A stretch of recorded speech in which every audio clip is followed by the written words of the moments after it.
Hi guys, ಎಲ್ರಿಗೂ ನಮಸ್ಕಾರ and ಎಲ್ರಿಗೂ welcome back to AG days. ನಾನು ಇವತ್ತು ತುಂಬಾನೇ ಒಂದು ಇಂಪಾರ್ಟೆಂಟ್ ಆದಂತಹ ತುಂಬಾ ಶಾಕಿಂಗ್ ಆಗಿರುವಂತಹ ಒಂದು ವಿಚಾರದ ಬಗ್ಗೆ ಮಾತಾಡ್ತಾ ಇದ್ದೀನಿ. ಸುಮಾರು 5-6 ದಿವಸದಿಂದ ಡೆಲ್ಲಿಯಲ್ಲಿ ನಡೆದಿರುವಂತಹ ಬ್ಲಾಸ್ಟ್ ಬಗ್ಗೆ ನಿಮ್ಮೆಲ್ರಿಗೂ ಗೊತ್ತೇ ಇದೆ. ಸುಮಾರು 13 ಜನ ಸ್ಪಾಟ್ ಅಲ್ಲೇ ಸತ್ತೋಗಿದ್ದಾರೆ. 30-40 ಜನಕ್ಕೆ ತುಂಬಾನೇ ಸೀರಿಯಸ್ ಆಗಿರುವಂತಹ ಇಂಜುರಿಗಳಾಗಿದೆ. ಇದ್ರ ಹಿಂದೆ ಇರೋ ಕತೆ ಇದೆಯಲ್ಲ, ಅದಂತೂ ತುಂಬಾನೇ ಭಯಂಕರವಾಗಿದೆ. ಒಬ್ಬ ವೈದ್ಯ ತುಂಬಾನೇ ಬುದ್ಧಿವಂತ ಆಗಿರ್ತಾನೆ, ತನ್ನ ಇಡೀ ಜೀವನದಲ್ಲಿ ಮುಕ್ಕಾಲು ಭಾಗ ಓದಕ್ಕೆ ಅಂತಾನೆ ಕಳೆದಿರ್ತಾನೆ.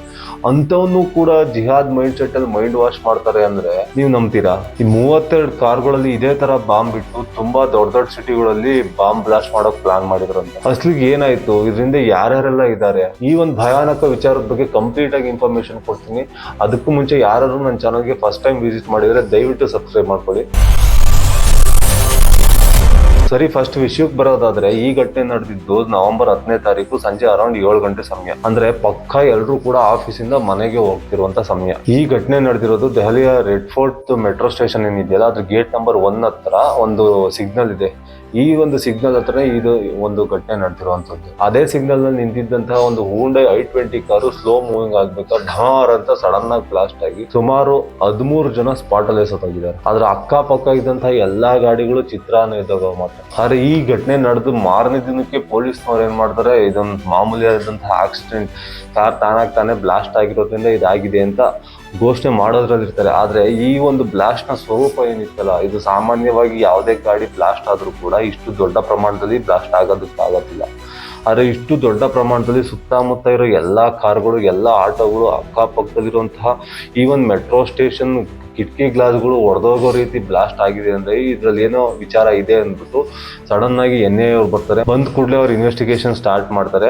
ಅಲ್ಲಿದ್ದಂತಹ ಏನ್ ಕಾರ್ ಬ್ಲಾಸ್ಟ್ ಆಗಿರುತ್ತೆ, ಆ ಡ್ರೈವರ್ ಸೀಟ್ ನಲ್ಲಿ ಕೂತಿದ್ದ ಒಂದು DNA ತಗೊಂಡು ಟೆಸ್ಟ್ ಮಾಡಿದಾಗ ಗೊತ್ತಾಗುತ್ತೆ ಈತ ಮೂಲತಃ ಜಮ್ಮು ಕಾಶ್ಮೀರದ ಒಬ್ಬ ಡಾಕ್ಟರ್ ಅಂತ. ಅವ್ನ ಬ್ಯಾಕ್ ಗ್ರೌಂಡ್ ಚೆಕ್ ಮಾಡಿದಾಗ ಎಲ್ಲರೂ ಕೂಡ ದಿಗ್ಭ್ರಮೆಗೊಳಗಾಗ್ತಾರೆ. ಯಾಕಂದ್ರೆ ಈ ಒಬ್ಬ ಡಾಕ್ಟರ್ ಬರೀ ಹೆಸರು ಮಾತ್ರ ಡಾಕ್ಟರ್, ಆದ್ರೆ ತನ್ನ ಮನ್ಸಲ್ಲಿ, ತನ್ನ ಮೆದ್ಲಲ್ಲಿ ಎಲ್ಲದರಲ್ಲೂ ಕೂಡ ಈ ಜಿಹಾದಿ ಮೈಂಡ್ ಸೆಟ್ ನ ತುಂಬಿಕೊಂಡು ಈ ಜೈಷೆ ಮೊಹಮ್ಮದ್ ಅನ್ನೋ ಒಂದು ದರಿದ್ರ ಸಂಘಟನೆ ಇದೆಯಲ್ಲ, ಅವ್ರ ಜೊತೆ ಮತ್ತೆ ISI, ನಮ್ಮ ಇಡೀ ಪ್ರಪಂಚನ ಹಾಳು ಮಾಡ್ಬೇಕು ಅಂತಾನೆ ಹುಟ್ಟಿರುವಂತಹ ISI, ಇವೆರಡು ಸಂಘಟನೆಗಳ ಜೊತೆ ಇವನು ಸಕ್ರಿಯವಾಗಿ ಗುರುತಿಸ್ಕೊಂಡಿರ್ತಾನೆ. ಒಬ್ಬ ಜೀವ ಉಳಿಸೋ ಡಾಕ್ಟ್ರು ಜೀವ ತೆಗೆಯೋದಕ್ಕೆ ಯಾಕೆ ನಿಂತ, ಇದರಿಂದ ತುಂಬಾ ದೊಡ್ಡ ವಿಷಯನೇ ಇದೆ. ಇದೇ ಸಮಯದಲ್ಲಿ ಇವನ್ ಇನ್ವೆಸ್ಟಿಗೇಷನ್ ನಡಿಬೇಕಾದ್ರೆ ಕಾಶ್ಮೀರ ಮತ್ತೆ ಹರಿಯಾಣ ಎಲ್ಲಾ ಕಡೆನೂ ಇನ್ವೆಸ್ಟಿಗೇಷನ್ ಮಾಡ್ತಿರ್ತಾರೆ. ಇವನ ಸಂಪರ್ಕದಲ್ಲಿ ಯಾರ್ಯಾರೆಲ್ಲ ಇದ್ರು ಅಂತವ್ರನ್ನೆಲ್ಲ ಹಿಡ್ಕೊಂಬಂದು ವಿಚಾರಣೆ ಮಾಡ್ತಿರುವಾಗಲೇ ಇನ್ನೂ ಒಂದು ತಲೆ ತಿರ್ಗಿ ಬೀಳೋ ಅಂತ ವಿಚಾರ ಅವ್ರಿಗೆ ಗೊತ್ತಾಗೋದು. ಸುಮಾರು 32 ಕಾರ್ಗಳನ್ನ ರೆಡಿ ಮಾಡ್ಕೊಂಡು ಇದೇ ತರ ಎಲ್ಲಾ ಬಾಂಬ್ಗಳನ್ನು ಆ 32 ಕಾರ್ಗಳಲ್ಲೂ ಫಿಕ್ಸ್ ಮಾಡ್ಕೊಂಡು ಇವಾಗ ಏನ್ ಬ್ಲಾಸ್ಟ್ ಆಯ್ತಲ್ಲ, ಇದೇ ತರ ದೆಹಲಿ ಸುತ್ತಮುತ್ತ ಇರೋ ಎಲ್ಲಾ ದೊಡ್ಡ ದೊಡ್ಡ ಸಿಟಿಗಳಲ್ಲೂ ಅಟ್ ಎ ಟೈಮ್ ಬ್ಲಾಸ್ಟ್ ಮಾಡ್ಬೇಕು ಅಂತ ಒಂದು ದೊಡ್ಡ ಖತರ್ನಾಕ್ ಪ್ಲಾನ್ ನ ಮಾಡ್ಕೊಂಡಿರ್ತಾರೆ. ಈ ತರದೊಂದು ಪ್ಲಾನ್ ಮಾಡಿದ್ರು ಅಂತ ಈಗ ಎಲ್ಲರಿಗೂ ಗೊತ್ತಾಗೈತೆ. ಬರೀ ಒಂದೇ ಒಂದು ಬ್ಲಾಸ್ಟ್ ಆಗಿರೋದಕ್ಕೆ ಇಡೀ ದೇಶನೇ ಫುಲ್ ಶಾಕ್ ಅಲ್ಲಿರುವಾಗ, ಇಡೀ ಪ್ರಪಂಚದಾದ್ಯಂತ ಇದೊಂಥರ ಸಂಚಲನ ಸೃಷ್ಟಿ ಮಾಡಿರುವಾಗ 32 ಕಡೆ ಅಟ್ ಎ ಟೈಮ್ ಬ್ಲಾಸ್ಟ್ ಆದ್ರೆ ಯಾವ ಲೆವೆಲ್ಗೆ ರಿಯಾಕ್ಷನ್ ಇದ್ಬೇಡ ಹೇಳಿ. ಪಾಕಿಸ್ತಾನನಂತೂ ಧ್ವಂಸ ಮಾಡ್ಬಿಡೋರು ಅವಾಗ ನಮ್ಮ ದೇಶದವ್ರು ಸೇರ್ಕೊಂಡು. ಬಟ್ ಸದ್ಯಕ್ಕಿನ್ನೂ ಆ ಒಂದು ಸ್ಟೆಪ್ಪಿಗೆ ಇನ್ನೂ ಸಹ ಹೋಗಿಲ್ಲ. ಅದು ನೆಕ್ಸ್ಟ್ ವಿಡಿಯೋದಲ್ಲಿ ಹೇಳ್ತೀನಿ ಯಾಕೆ ಹೋಗಿಲ್ಲ ಇನ್ನೂ. ಈ ಲೋಫರ್ ಟೆರರಿಸ್ಟ್ಗಳಿಗೆಲ್ಲ ಗೈಡ್ ಮಾಡ್ತಿದ್ದವನು ಟರ್ಕಿಲಿ ಇದ್ದವನು ಯಾರೋ ಒಬ್ಬ ವೇಸ್ಟ್ ಬಾಡಿ. ಇಂಥ ನರಹಂತಕರೆಲ್ಲ ಸೇರ್ಕೊಂಡು ಈ ಥರದೊಂದು ಭಯಾನಕವಾಗಿರುವಂಥ ಒಂದು ಸ್ಕೆಚ್ನ ರೂಪಣೆ ಮಾಡಿದ್ರು. ಯಾರಪ್ಪ ಅವನು ಅಂತ ನೋಡಿದ್ರೆ ಅವನ ಹೆಸರು ಇನ್ನೂ ಬಹಿರಂಗ ಆಗಿಲ್ಲ. ಆದರೆ ಇವರ ಒಂದು ಕೋಡ್ ವರ್ಡ್ ಪ್ರಕಾರ ಅವನನ್ನ ಉಕಾಸ ಅಂತ ಕರಿತಾ ಇದ್ರು. ಅವ ಟರ್ಕಿಲಿ ಇತ್ಕೊಂಡೆ ಈ ಲೋಫರ್ಗಳಿಗೆ, ಇಂಥ ಒಬ್ಬ ಬುದ್ಧಿ ಭ್ರಮಣೆ ಆಗಿರುವಂತಹ ಹುಚ್ಚರಿಗೆ, ಇಂಥ ನಾಲಾಯಕ ದೇಶ ದ್ರೋಹಿಗಳಿಗೆ ಅಲ್ಲಿಂದ ಗೈಡ್ ಮಾಡ್ತಿದ್ದ. ಇವ್ರು ಯಾರು ಕೂಡ ನಾರ್ಮಲ್ ಆಗಿ ವಾಟ್ಸಪ್ ಅಥವಾ ಎಲ್ಲರೂ ಕೂಡ ಕ್ಯಾಶುವಲ್ ಆಗಿ ಯೂಸ್ ಮಾಡುವಂಥ ಯಾವುದೇ ರೀತಿಯಾದಂತಹ ಒಂದು ಕಮ್ಯುನಿಕೇಶನ್ ಪ್ಲಾಟ್ಫಾರ್ಮ್ನ ಯೂಸ್ ಮಾಡ್ತಾನೆ ಇರ್ಲಿಲ್ಲ. ಇವರೆಲ್ಲರೂ ಕೂಡ ಫುಲ್ಲಿ ಎನ್ಕ್ರಿಪ್ಟ್, ಯಾವುದೇ ರೀತಿಯಾದಂತಹ ಗೌರ್ಮೆಂಟಲ್ಲೂ ರಿಜಿಸ್ಟರ್ ಆಗದಿರುವಂತಹ ಸಿಗ್ನಲ್ ಮತ್ತು ಇನ್ನೊಂದು ಯಾವುದೋ ಸೆಷನ್ ಅನ್ನೋ ಈ ಥರದ್ದು ಸೀಕ್ರೆಟ್ ಆ್ಯಪ್ಗಳ ಮೂಲಕ ಇವರು ಕಮ್ಯುನಿಕೇಟ್ ಮಾಡ್ತಾ ಇದ್ರಂತೆ. ಈಗ ಸಿಗಾಕೊಂಡಿರೋ ಎಲ್ಲ ಟೆರರಿಸ್ಟ್ಗಳು ಕೂಡ ಆಲ್ಮೋಸ್ಟ್ ಆಲ್ ಎಲ್ಲರೂ ಡಾಕ್ಟ್ರೆ. ನಿಮ್ಗೆ ಆಶ್ಚರ್ಯ ಆಗುತ್ತೆ ಎಲ್ಲಿಂದ ಬಂದ್ರಪ್ಪ ಇಂಥ ಡಾಕ್ಟರ್ಗಳು ಅಂತ. ಈ ಎಲ್ಲ ಡಾಕ್ಟರ್ಗಳು ಓದಿದ್ದು ಒಂದೇ ಯೂನಿವರ್ಸಿಟಿ ಅಂತ. ಆ ಯೂನಿವರ್ಸಿಟಿ ಹೆಸರೇನಂದರೆ ಅಲ್ ಫಲಾ ಅಂತ. ಈ ಒಂದು ಯೂನಿವರ್ಸಿಟಿಯಲ್ಲಿ ಈ ಎಲ್ಲ ಒಂದು ಜಿಹಾದಿ ಮೈಂಡ್ಸೆಟ್ ಇರುವಂಥವ್ರು ಇದ್ದರಂತೆ. ಮತ್ತೆ ಈ ಥರದೊಂದು ಪ್ರೀ ಪ್ಲ್ಯಾನ್ಡ್ ಎಲ್ಲದನ್ನು ಕೂಡ ನಮ್ಮ ದೇಶನ ಹಾಳು ಮಾಡಬೇಕು ಅಂತ ಈ ದರಿದ್ರ ಲೋಫರ್ಗಳು ಆ ಒಂದು ಯೂನಿವರ್ಸಿಟಿಯ ಯಾವುದೋ ಒಂದು ಹಾಸ್ಟೆಲ್ ರೂಮಲ್ಲಿ ಕೂತ್ಕೊಂಡು ಪ್ಲಾನ್ ಮಾಡಿರೋದು. ಇವಾಗ ಇಡೀ ಪೊಲೀಸ್ ಡಿಪಾರ್ಟ್ಮೆಂಟ್, ಇಡೀ NIA ಎಲ್ಲರೂ ಕೂಡ ಆಲ್ಫಲಾನ ಕಂಪ್ಲೀಟಾಗಿ ಕಂಟ್ರೋಲಿಗೆ ತಗೊಂಡು ಎಲ್ಲೆಲ್ಲಿಂದ ದುಡ್ಡು ಬರ್ತಿದೆ ಏನು ಅಂತ ಪಿನ್ ಟು ಪಿನ್ ಚೆಕ್ ಮಾಡ್ತಾ ಇದ್ದಾರೆ. ಇದು ಹೇಗಾಯ್ತು ಮತ್ತೆ ಇದನ್ನೆಲ್ಲ ಹೇಗೆ ಸ್ಟಾಪ್ ಮಾಡಿದ್ರು ಅಂತ ನೋಡೋದಾದ್ರೆ, ಈ ಡಾಕ್ಟರ್ ಉಮರ್ ಏನಿರ್ತಾನಲ್ಲ, ಇವನ್ ಟೀಮ್ ನ ಆಲ್ಮೋಸ್ಟ್ ಎಲ್ಲರನ್ನೂ ಕೂಡ ಇವನೊಬ್ಬನ್ನೇ ಬಿಟ್ಟು ಬೇರೆ ಎಲ್ಲರನ್ನೂ ಕೂಡ ಪೊಲೀಸರು ಅರೆಸ್ಟ್ ಮಾಡ್ಬಿಡ್ತಾರೆ. ಹೇಗೋ ಪ್ಲಾನ್ ಲೀಕ್ ಆಗಿ ನಮ್ಮ ಇನ್ವೆಸ್ಟಿಗೇಷನ್ ಟೀಮ್ ಮತ್ತೆ ನಮ್ಮ ಇಂಟೆಲಿಜೆನ್ಸ್ ಟೀಮ್ ಎಲ್ಲರೂ ಕೂಡ ಈ ಥರದೊಂದು ಇನ್ಫಾರ್ಮೇಶನ್ ಕೊಟ್ಟು ಎಲ್ಲರೂ ಕೂಡ ಲಾಕ್ ಆಗ್ತಾರೆ. ಈ ಒಬ್ಬ ದರಿದ್ರ ನನ್ನ ಮಗನ್ ಬಿಟ್ಟು ಇವನೇನ್ ಮಾಡ್ತಾನೆ, ಎದುರುಕೊಂಡು ಅಥವಾ ಇನ್ನೊಂದೇನೋ ಮಾಡಿ ಈ ಸಣ್ಣ ಕಾರ್ನಲ್ಲಿ ಈ ಥರದೊಂದು ಬಾಂಬ್ನ ಏನು ಶೇಖರಣೆ ಮಾಡಿ ಇಟ್ಕೊಂಡಿರ್ತಾನಲ್ಲ, ಈ ಬಾಂಬ್ನ ಎಲ್ಲಾದ್ರೂ ಸೇಫ್ ಆಗಿ ಇಡಬೇಕು ಅಥವಾ ಎಲ್ಲಾದ್ರೂ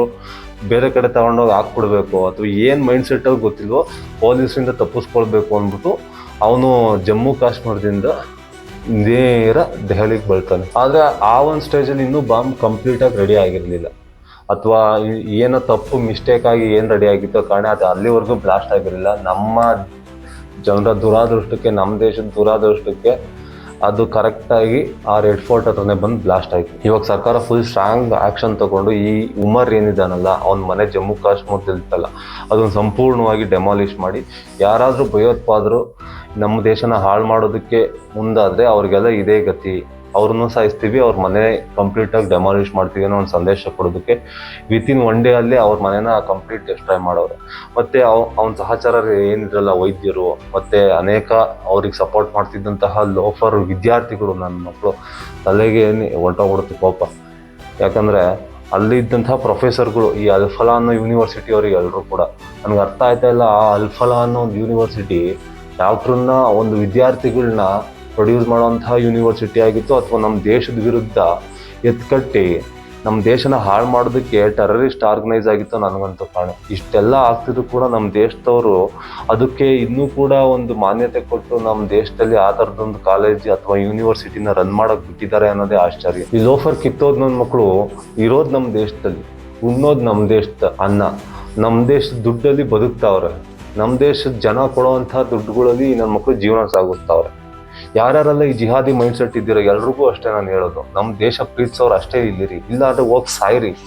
ನಿಮಗೆ ಅಂತ ಪಕ್ಕದಲ್ಲಿ ದರಿದ್ರು ಪಾಕಿಸ್ತಾನ ಕಾಯ್ತಾ ಐತೆ, ನಮ್ಮ ದೇಶದಲ್ಲಿ ಯಾಕೆ ಇತ್ಕೊಂಡು ನಮ್ಮ ದೇಶಕ್ಕೆ ಚೂರಿ ಆಗ್ತೀರಾ ಬೆನ್ನಿಂದ ನಿಂತ್ಕೊಂಡು? ಇಲ್ಲ, ಸ್ಟ್ರೈಟ್ ಟು ಸ್ಟ್ರೈಟ್ ಡೀಲ್ ಮಾಡಿ, ನನಗೆ ಈ ದೇಶಕ್ಕಂತ ಆಗಲ್ಲ, ಬನ್ನಿ ಹೋರಾಡೋಣ ಅಂತ ಹೊಸ್ಕಾಕ್ಬಿಡ್ತೀವಿ, ತಿಗ್ನೆ ಹೊಸ್ಕಾಕಲ್ವಾ ಹಂಗೆ ಇತ್ತೋದು ನನ್ನ ಮಕ್ಕಳು. ನಿಮ್ಮಿಂದ ಪಾಪ ಅಮಾಯಕ ಮುಸ್ಲಿಮ್ರಿಗೂ ಕೆಟ್ಟ ಹೆಸರು. ಇವಾಗ ನಿಮ್ಮ ಮಾಡೋ ಹಲ್ಕಾ ಕೆಲಸಗಳಿಂದ, ನಿಮ್ಮ ಈ ಜಿಹಾದಿ ಮೈಂಡ್ ಸೆಟ್ ಇರೋರು ಮಾಡೋ ಅಂಥ ಹಲ್ಕಾ ಕೆಲಸಗಳಿಂದ ಪಾಪ ಅಮಾಯಕರು ಬಲಿ ಆಗ್ತಾರೆ. ಏನು ಬಂದ್ರೈತೆ ನಿಮಗೆ? ಎಲ್ಲರೂ ಇರೋ ತಕ್ಕ ನೆಮ್ಮದಿಯಾಗಿದ್ದು ಸಾಯ್ರಿ. ಯಾಕೆ ಬೇರೆಯವ್ರಿಗೆ ಹಿಂಸೆ ಕೊಟ್ಟು, ಬೇರೆ ಒಂದು ಧರ್ಮಕ್ಕೆ ಹಿಂಸೆ ಕೊಟ್ಟು, ಅಥವಾ ಯಾರಿಗೇ ಆಗಲಿ, ಧರ್ಮ ಆಗಲಿ ಜಾತಿ ಆಗಲಿ, ಬೇರೆಯವ್ರಿಗೆ ಹಿಂಸೆ ಕೊಡೋದೇ ಒಂದು ಕ್ರೂರತ್ವ. ಅದು ಆ ಥರದ್ದು ಯಾವತ್ತೂ ಕೂಡ ಮೈಂಡಲ್ಲಿ ಬೆಳೆಸ್ಕೊಳ್ಳೇಬೇಡಿ. ನಿಮಗೆ ಮನಸ್ಸಿಗೆ ತುಂಬ್ತಿದಾರಲ್ಲ ಈ ಒಂದು ವಿಷ ಬೀಜನ, ಅವಾಗಲೇ ಅರ್ಥ ಮಾಡ್ಕೊಂಬಿಡಿ ಇವ್ರು ಯಾರೋ ನಮ್ಮನ್ನ ಹಾಳು ಮಾಡಬೇಕು ಅಂತಲೇ ಇದ್ದಾರೆ ಅಂತ. ಇಮಿಡಿಯೇಟಾಗಿ ಪೊಲೀಸ್ನವ್ರಿಗೆ ಹಾಕ್ಬಿಡಿ, ನಿಮಗೆ ನೀವೇ ಅರ್ಥ ಮಾಡ್ಕೊಳ್ಳಿ ಅಷ್ಟೇ. ನಮ್ಮ ದೇಶ ಇದು, ನಾವು ಬದುಕ್ತಿರೋಂಥ ದೇಶ. ಈ ದೇಶ ಇಲ್ಲ ಅಂದರೆ ನಮಗೆ ಗೊತ್ತಿಲ್ಲ ಏನಾಗುತ್ತೆ ಬೇರೆ ಕಡೆ ಅಂತ. ಇವಾಗ ನೀವು ಅದೇ ಅಫ್ಘಾನಿಸ್ತಾನದಲ್ಲಿ ನೋಡಿ, ಅಲ್ಲಿ ಜೀವನ ಮಾಡೋದಕ್ಕೆ ಕಷ್ಟ ಆಗ್ತೈತೆ. ಇವತ್ತು ನೀವು ಯಾರ್ಯಾರು ಜಿಹಾದಿ ಮೈಂಡ್ ಸೆಟ್ಟಲ್ಲಿ ನಮ್ಮ ದೇಶ ಹಾಳು ಮಾಡೋಕೆ ಹೊರಟಿದ್ದೀರಲ್ಲ, ಇವತ್ತು ನಿಮ್ಮ ಮನೆ ಹೆಣ್ಮಕ್ಳು ನಮ್ಮ ದೇಶದಲ್ಲಿ ಫ್ರೀಯಾಗಿ ಒಳ್ಳೆ ಫ್ರೀ ಬಡ್ಸ್ ಥರ ಹಾರಾಡ್ಕೊಂಡಿದ್ದಾರೆ. ನಿಮ್ಮ ಒಂದು ಜಿಹಾದಿ ಮೈಂಡ್ ಸೆಟ್ ಥರನೇ ನಮ್ಮ ದೇಶದಲ್ಲಿ ಏನಾದ್ರು ಇಂಪ್ಲಿಮೆಂಟ್ ಮಾಡಿದ್ರೆ ಆ ಒಂದು ಹೆಣ್ಮಕ್ಳಿಗೆ ಒಂದು ಸ್ವಾತಂತ್ರ್ಯ ಇರ್ತದ? ಅಪ್ಪ ಅಮ್ಮ ಆದವರು ಕೂಡ ಇದನ್ನು ನೋಟಿಸ್ ಮಾಡಲ್ವಾ?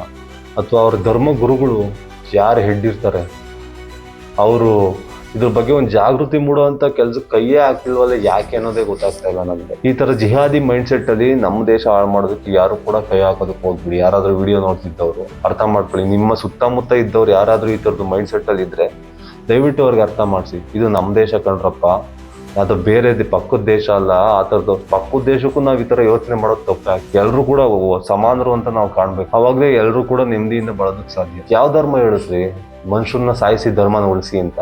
ಯಾವ ಧರ್ಮನೂ ಅಷ್ಟೇ, ಧರ್ಮನ ರಕ್ಷಣೆ ಮಾಡಿದ್ರೆ ಆ ಧರ್ಮ ನಿಮ್ಮನ್ನು ರಕ್ಷಣೆ ಮಾಡುತ್ತೆ ಅಂತ ಹೇಳುತ್ತೆ. ಅಂದರೆ ಆ ಒಂದು ಧರ್ಮ ರಕ್ಷಣೆ ಮಾಡಬೇಕು ಅಂದರೆ ಬೇರೆ ಧರ್ಮದವ್ರನ್ನ ಕೊಂದ್ಬಿಟ್ಟು ಬೇರೆ ಧರ್ಮದವ್ರಿಗೆ ಹಿಂಸೆ ಕೊಟ್ಟು ಅದು ಈ ಧರ್ಮ ಉಳಿಸಿ ಅಂತಲ್ಲ. ನಾವು ಮಾಡೋ ಪ್ರತಿಯೊಂದು ಕಾರ್ಯದಲ್ಲೂ, ನಾವು ನಡ್ಕೊಳ್ಳೋ ಪ್ರತಿಯೊಂದು ರೀತಿಯಲ್ಲೂ, ನಾವು ಬಹಳ ಪ್ರತಿಯೊಂದು ಕ್ಷಣದಲ್ಲೂ ಕೂಡ ಇನ್ನೊಬ್ರಿಗೆ ನೋವು ಮಾಡ್ದಂಗೆ ಬದುಕ್ತೀವಲ್ಲ, ಅದೇ ಧರ್ಮ ರಕ್ಷಣೆ ಅನ್ನೋದು. ಇನ್ನೊಬ್ರಿಗೆ ನೋವು ಮಾಡಿಕೊಂಡು, ಇನ್ನೊಬ್ರಿಗೆ ಟಾಂಟ್ ಕೊಟ್ಕೊಂಡು, ಇನ್ನೊಬ್ರಿಗೆ ತೊಂದರೆ ಕೊಟ್ಕೊಂಡು, ಇನ್ನೊಬ್ರನ್ನ ಸಾಯಿಸ್ಕೊಂಡು ಇನ್ನೊಂದು ದೇಶನ ಹಾಳು ಮಾಡಬೇಕು ಅಂತಲೇ ಯೋಚನೆ ಮಾಡ್ತಾ ಈ ಥರ ಇದ್ದರೆ ಯಾವ ಧರ್ಮನೂ ಕೂಡ ಅದಕ್ಕೆ ಸಪೋರ್ಟು ಮಾಡಲ್ಲ, ಯಾವ ಧರ್ಮನೂ ಕೂಡ ಇದನ್ನ ಹೇಳೋದು ಇಲ್ಲ. ದಯವಿಟ್ಟು ಎಲ್ಲರೂ ಅರ್ಥ ಮಾಡ್ಕೊಳ್ಳಿ. ಸೊ ಗೈಸ್, ಇಷ್ಟ ಆಗಿತ್ತು ಇವತ್ತಿನ ವಿಡಿಯೋ. ಈ ಒಂದು ಸ್ಫೋಟದಿಂದ ಏನೇನೆಲ್ಲ ಆಗಿತ್ತು ಅನ್ನೋ ಒಂದು ಫುಲ್ ಇನ್ಫಾರ್ಮೇಷನ್ ಕೊಡೋಂಥ ಕೆಲಸ ನಾನು ಮಾಡಿದ್ದೀನಿ. ಇನ್ನು ಮುಂದೆ ಇದ್ರ ಮುಂದೆ ಏನೇನೆಲ್ಲ ಡೆವಲಪ್ಮೆಂಟ್ ಆಗಿದೆ ಅದ್ರ ಬಗ್ಗೆನೂ ಕೂಡ ಕಂಪ್ಲೀಟ್ ಆಗಿ ಒಂದು ವಿಡಿಯೋ ಮಾಡ್ತೀನಿ. ಈ ವೈಟ್ ಕಾಲರ್ ಟೆರರಿಸಮ್ ಇದೆಯಲ್ಲ, ಇದು ಬರೀ ನಮ್ಮ ಭಾರತ ದೇಶಕ್ಕೆ ಅಥವಾ ಇನ್ನೊಂದು ಯಾವುದೋ ದೇಶಕ್ಕೆ ತೊಂದರೆ ಅಲ್ಲ, ಇಡೀ ಪ್ರಪಂಚಕ್ಕೆ ತೊಂದರೆ. ಇದು ವಿದ್ಯಾವಂತರಾದವರು, ಬೇರೆಯವ್ರಿಗೆ ಬುದ್ಧಿ ಹೇಳುವಂಥವ್ರೆ ಈ ಥರ ಹಲ್ಕಾ ಕೆಲಸ ಮಾಡೋದಕ್ಕೆ ಮುಂದಾದಾಗ ಯಾರಿಗೆ ಹೇಳ್ಬೇಕು ಹೇಳಿ? ಬೆಲಿನೇ ಎದ್ದು ಹೊಲ ನುಂಗ್ದಂಗೆ ಆಗುತ್ತೆ. ಇಂಥವ್ರ ಮೈಂಡ್ಸೆಟ್ಗೆ ಈ ಥರದೊಂದು ಜಿಹಾದಿ ಮನಸ್ಥಿತಿ ತುಂಬ್ತಾರೆ ಅಂದರೆ ಇನ್ನೆಂಥ ಹಲಾಲ್ಕೋರ್ ಇರ್ಬೇಕು ಹೇಳಿ? ಇನ್ನೆಂಥ ಲೋಫರ್ಗಳು, ಇನ್ನೆಂಥ ದರಿದ್ರ ನನ್ನ ಮಕ್ಕಳು ನಮ್ಮ ಭೂಮಿಲಿ ಇರ್ಬೇಕು ಹೇಳಿ? ಒಳ್ಳೆಯವ್ರಿಗೂ ಕೂಡ ಈ ಥರದೊಂದು ವಿಷ ಬೀಜ ತಲೆಯಲ್ಲಿ ತುಂಬಿಸ್ತಾರೆ ಅಂದರೆ. ಈ ಒಂದು ವಿಡಿಯೋ ಬಗ್ಗೆ, ಈ ಒಂದು ಇನ್ಸಿಡೆಂಟ್ ಬಗ್ಗೆ ನಿಮ್ಗೆ ಏನನ್ಸುತ್ತೆ ದಯವಿಟ್ಟು ಕಮೆಂಟ್ ಮಾಡಿ. ಈ ಒಂದು ವಿಡಿಯೋ ಇಷ್ಟ ಆಗಿದ್ರೆ ದಯವಿಟ್ಟು ಶೇರ್ ಮಾಡಿ. ಈ ಒಂದು ವಿಡಿಯೋ ಇಷ್ಟ ಆಗಿದ್ರೆ, ಇಲ್ಲಿವರೆಗೂ ಯಾರಾದರೂ ನನ್ನ ವಿಡಿಯೋ ನೋಡ್ತಿದ್ರೆ ದಯವಿಟ್ಟು ನನ್ನ ಚಾನಲ್ಗೆ ಸಬ್ಸ್ಕ್ರೈಬ್ ಮಾಡ್ಕೊಳ್ಳಿ. ಅಂಡ್ ಇದೇ ಥರದ ಪ್ರಪಂಚದಲ್ಲಿ ನಡೆಯೋ ಪ್ರತಿಯೊಂದು ತುಂಬಾನೇ ಇಂಪಾರ್ಟೆಂಟ್ ಆಗಿರೋ ಟಾಪಿಕ್ ಬಗ್ಗೆ ಕೇವಲ 10 ರಿಂದ 15 ನಿಮಿಷದಲ್ಲಿ ಎಕ್ಸ್ಪ್ಲೈನ್ ಮಾಡುವಂಥ ಕೆಲಸ ನಾನು ಮಾಡ್ತೀನಿ. ದಯವಿಟ್ಟು ನನಗೆ ಸಪೋರ್ಟ್ ಮಾಡಿ. ಮತ್ತೆ ಸಿಗೋಣ. ನಮಸ್ಕಾರ.